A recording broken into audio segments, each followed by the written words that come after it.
তো নমস্কার বন্ধুরা, আমি সুনীল মাহাতো আর আপনারা দেখছেন টেকনিক্যাল সুনীল ইউটিউব চ্যানেল। তো এই মুহূর্তে বাংলা আবাস যোজনা নিয়ে কিন্তু একটা বড় আপডেট সামনে আসছে। আপডেটটি হলো যে আপনারা যারা বাংলা আবাস যোজনার ১২ লক্ষ উপভোক্তার মধ্যে ছিলেন এবং প্রথম কিস্তির ৬০,০০০ টাকা আপনারা যারা পেয়ে গেছেন, তারা এখন অপেক্ষায় আছেন যে দ্বিতীয় কিস্তির টাকাটা কবে পাবেন। কারণ আপনারা প্রথম কিস্তির টাকার বাড়ি প্রায় 0.5% তৈরি করে ফেলেছেন এবং আপনাদের টাকাও শেষ হয়ে গেছে। এরপর আপনারা দ্বিতীয় কিস্তির টাকা না পালে বাড়ির বাকি অংশটা তৈরি করতে পারবেন না। তো আপনারা অপেক্ষায় এসেছেন দ্বিতীয় কিস্তির টাকাটা কবে দেবে বা কবে পাওয়া যাবে। তো আজকের ভিডিওতে আমি আপনাদেরকে এটা জানাবো যে দ্বিতীয় কিস্তির টাকা কবে পাবেন, তা কিন্তু একটু কনফার্ম ডেট দিয়ে দিলেন মাননীয় মুখ্যমন্ত্রী মমতা বন্দ্যোপাধ্যায়।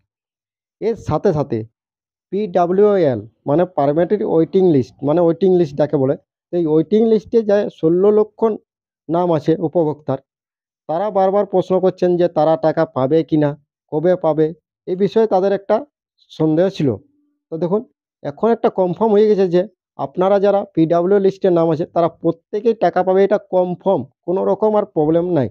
তো কবে পাবে সেটাও কিন্তু জানালেন মাননীয় মুখ্যমন্ত্রী মমতা বন্দ্যোপাধ্যায়।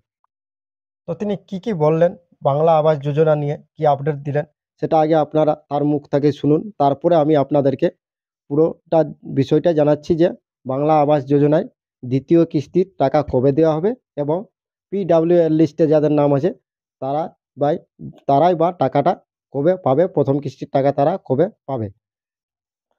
তো প্রথমে আমরা শুনে নিচ্ছি মাননীয় মুখ্যমন্ত্রী মমতা বন্দ্যোপাধ্যায় বাংলা আবাস যোজনা নিয়ে কি বলেছেন, তারপর আমি আপনাদেরকে বাকিটা বলছি।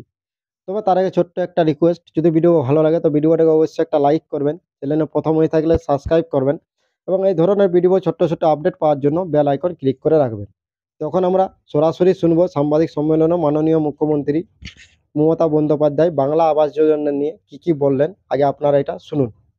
কাজ যে গ্রামীণ বাড়ি বন্ধ করে দেওয়া হয়েছে, তা সত্ত্বেও আমরা আমাদের সীমিত ক্ষমতার মধ্যে দিয়ে আপনারা দেখবেন বিরাট অংশ টাকা আমাদের 28 লক্ষ পরিবারকে বাড়ির জন্য এই বাজেটে অনুদান করা হয়েছে।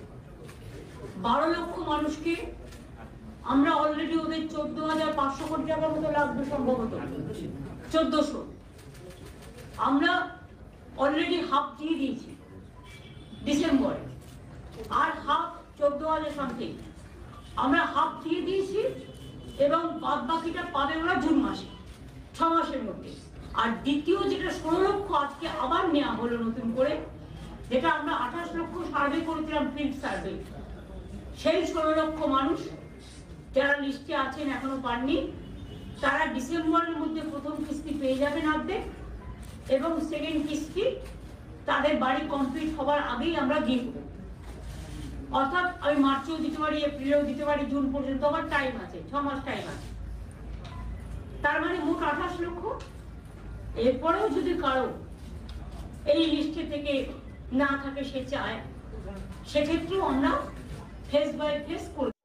তো আপনারা শুনলেন মাননীয় মুখ্যমন্ত্রী মমতা বন্দ্যোপাধ্যায় এখানে দুটো বিষয় বললেন। একটা, যারা বাংলা আবাস যোজনার 60 লক্ষ উপভোক্তা ছিলেন, যাদেরকে প্রথম কিস্তি 60,000 টাকা দিয়েছেন, তাদের দ্বিতীয় কিস্তির টাকা কবে দিবেন। তো সেটা তিনি বললেন যে তারা দ্বিতীয় কিস্তির টাকা পাবেন 6 মাসের মধ্যেই, মানে জুন মাস তিনি বলেই দিলেন যে জুন মাসে তাদের। তো ধরুন, আপনারা প্রথম একটা ক্লিয়ার হলেন যে আপনারা যারা দ্বিতীয় কিস্তির টাকার অপেক্ষায় ছিলেন তারা পুরো কনফার্ম জেনে গেলেন যে দ্বিতীয় কিস্তির টাকা আপনাদেরকে জুন মাসে দেওয়া হবে। এটা হলো প্রথম 12 লক্ষ উপভোক্তাদের যারা দ্বিতীয় কিস্তির টাকা কবে পাবেন। এবার দ্বিতীয় বিষয় হলো, সেটা হলো পিডাব্লিউএল বা ওয়েটিং লিস্টে যে 16 লক্ষ উপভোক্তা আছে। কারণ আপনারা জানিয়েছেন যে মাননীয় মুখ্যমন্ত্রী প্রথমেই বললেন যে টোটাল 28 লক্ষ সার্ভে করা হয়েছিল। 28 লক্ষর মধ্যে 12 লক্ষ উপভোক্তাকে প্রথম কিস্তি 60,000 টাকা দেওয়া হয়েছে এবং বাকি যে 16 লক্ষ উপভোক্তা আছে, এই 16 লক্ষ উপভোক্তাকেও পরে টাকা দেওয়া হবে। তো দেখুন, এই 16 লক্ষ উপভোক্তার জন্য কিন্তু 9,600 কোটি টাকা, প্রায় 10,000 কোটি টাকা অর্থ বরাদ্দ করা হয়েছে, যেটা আপনারা কিছুদিন আগে 12ই ফেব্রুয়ারি যে অর্থ বাজেট পেশ হলো, সেই বাজেটে কিন্তু দেওয়া হয়ে গেল যে 9,600 কোটি টাকা 16 লক্ষ উপভোক্তাকে বাড়ি তৈরি করার জন্য বরাদ্দ করা হয়েছে। এখান থেকে একটা জিনিস কনফার্ম যে আপনারা টাকা পাবেন প্রত্যেকেই, কারো নাম আর কাটা হবে না এবং আর হয়তো সার্ভেও না হতে পারে। যে সার্ভেটা হয়েছে সেই সার্ভেটার মধ্যেই পয়সা দেওয়া হবে বা টাকা দেওয়া হবে। তো কবে দেওয়া হবে? তো দেখুন, এটাও কিন্তু মাননীয় মুখ্যমন্ত্রী কনফার্ম করে দিলেন যে আপনাদেরকে ডিসেম্বর নাগাদ, ডিসেম্বর নাগাদ বললে যাবে না, ডিসেম্বর মাসেই আপনাদেরকে প্রথম কিস্তি 60,000 টাকা দেওয়া হবে। 16 লক্ষকে কিন্তু দেবে। এখানে কিন্তু বলে না যে 8 লক্ষকে দেবো বা 12 লক্ষকে দেবো, এরকম কোনো ভাগ নেই। 16 লক্ষ যে উপভোক্তা আছে সেই 16 লক্ষকে কিন্তু একসাথেই দেবেন। টাকা দেবে, সেটা দেবে কিন্তু ডিসেম্বর মাসে। একটা আপনারা কনফার্ম করেন। এবং বাকি যে দ্বিতীয় কিস্তির টাকা কবে দেবে এই 16 লক্ষকে, সেটাও কিন্তু তিনি জানিয়ে দিলেন। তো দ্বিতীয় কিস্তির টাকা দেওয়ার সময় থাকে 6 মাস। এটা তিনি কিন্তু এখানে একটা জিনিস বললেন যে ওনার হাতে 6 মাস সময় থাকে। এই 6 মাসের মধ্যে যেকোনো দিন দ্বিতীয় কিস্তির টাকা দেওয়া যাবে। তো 6 মাসের মধ্যে যেকোনো একটা মাসে দিতে পারেন তিনি। তো তিনি বলে দিলেন যে 6 মাসের মধ্যেই তারা দ্বিতীয় কিস্তির টাকা পেয়ে যাবেন। মানে যারা পিডব্লিউ লিস্টে নাম আছে তাদের প্রথম কিস্তির টাকা দেবে ডিসেম্বর মাসে এবং দ্বিতীয় কিস্তির টাকা দেবে তার থেকে 6 মাসের মধ্যে।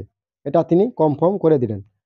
তো আজকে দুটো আপডেট আপনারা বুঝতে পারলেন। প্রথম আপডেটটা যে বাংলা আবাস যোজনায় যারা প্রথম কিস্তি 60,000 টাকা পেয়েছেন তারা দ্বিতীয় কিস্তির টাকা অপেক্ষায় ছিলেন। তো দ্বিতীয় কিস্তির টাকা দেওয়া হবে তাদেরকে জুন মাস নাগাদ। এবং দ্বিতীয় আপডেটটা সেটা হলো পিডব্লিউএল লিস্টে যাদের নাম আছে বা ওয়েটিং লিস্টে যাদের নাম আছে বা 16 লক্ষ উপভোক্তা যেই আর বাদ এখন টাকা দেওয়া হয়নি তাদের টাকাটা কনফার্ম, তাদের টাকা দেবে কে? এখানে তাদের কোনো রকম প্রবলেম নাই যে আপনাদেরকে সার্ভে করার পর আরও সার্ভে হবে বা আপনাদেরকে বাদ দেওয়া, এখন কোনো অসুবিধা নাই, কারণ আপনাদের নামে টাকা বরাদ্দ করা হয়ে গেছে অলরেডি। তাই আপনারা টাকা পাবেন, এটা কনফার্ম, এবং সেটা আপনারা পাবেন ডিসেম্বর মাসের নাগাদ। তো থ্যাংক ইউ বন্ধুরা, ধন্যবাদ। আজ এই দুটো আপডেটটা আপনাদেরকে দেওয়ার ছিল। দুটো আপডেট আপনারা বুঝতে পারলেন। ভিডিও যদি ভালো লাগে তো অবশ্যই এবং চ্যানেলে প্রথম হলে সাবস্ক্রাইব করে রাখবেন এবং এই ধরনের ছোট্ট ছোট্ট ভিডিও পাওয়ার জন্য বেল আইকন ক্লিক করে রাখবেন। থ্যাংক ইউ, ধন্যবাদ। ভালো থাকবেন, সুস্থ